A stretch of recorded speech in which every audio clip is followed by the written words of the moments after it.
Siapa tidak mengenal sosok Keisha Lefronka? Ia merupakan salah satu penyanyi jebolan Indonesian Idol 2020. Namun nama Keisha terkenal karena beberapa kontroversinya. Tingkah lagu penyanyi asal Malang, Jawa Timur ini kerap dinyinyiri warganet alias netizen. Pertama, karena Keisha pernah gagal menyanyikan lagunya sendiri secara live. Selain itu, ada beberapa hal lain yang membuat penyanyi berusia 20 tahun ini kerap menjadi perbincangan publik. Berikut sosok dan kontroversi dari Keisha Lefronka. Selain penampilannya di panggung, artis cantik satu ini juga pernah menjadi sorotan publik lantaran gaya menyetirnya. Hal ini berawal dari sebuah video yang menunjukkan bahwa dirinya menyetir hanya dengan satu kaki, sementara kaki satunya dinaikkan ke atas kursi. Aksi ini pun sontak menuai beragam respon dari warganet.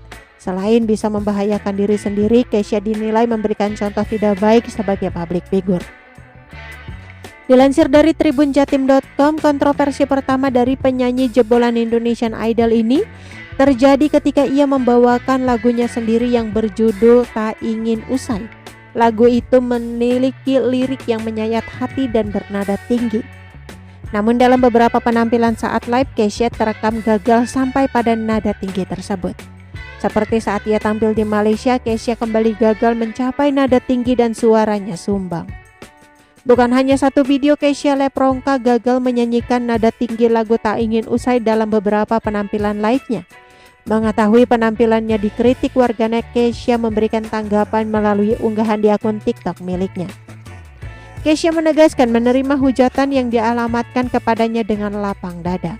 Kontroversi selanjutnya terjadi saat ia diundang Rising Dangdut Indonesia di salah satu stasiun televisi swasta. Saat itu Ivan Gunawan menjadi salah satu juri di kontes tersebut. Usai Keisha tampil, Igun, sapaan akrab Ivan Gunawan, justru mengomentari penampilan Keisha. Igun menyarankan agar Keisha menggunakan teknik lip sync saja daripada false di nada tinggi. Astrid Tiar sebagai presenter pun juga ikut menimpali pernyataan Igun dengan menirukan gaya false Keisha saat bernyanyi. Setelah itu, Keisha tampak mencurahkan sakit hatinya di Twitter. Ia mengatakan bahwa dunia pekerjaan membuatnya sakit hati. Cuitan Keisha di Twitter itu pun membuat Igun dan Astrid menuai hujatan dari warganet. Igun pun meminta maaf dengan mengirimkan DM dan WhatsApp kepada Keisha. Begitu juga dengan Astrid yang menyusul menyampaikan permintaan maaf.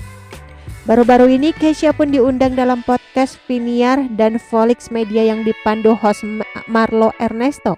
Di podcast itu Keisha terlihat tak memperdulikan pertanyaan yang dilontarkan Marlo. Anak Andi F. Noya itu pun sempat menyenggol Keisha dengan menyebut ia tak punya manner sebagai idol, namun Keisha terlihat tak menjawabnya dengan serius. Namun potongan videonya viral di TikTok dan Twitter. Warganet menilai sikap Keisha selama podcast tidak menunjukkan sopan. Oke teman-teman, itu sedikit berita dari channel Vlog Berita. Sampai ketemu lagi di berita-berita selengkapnya. Assalamualaikum.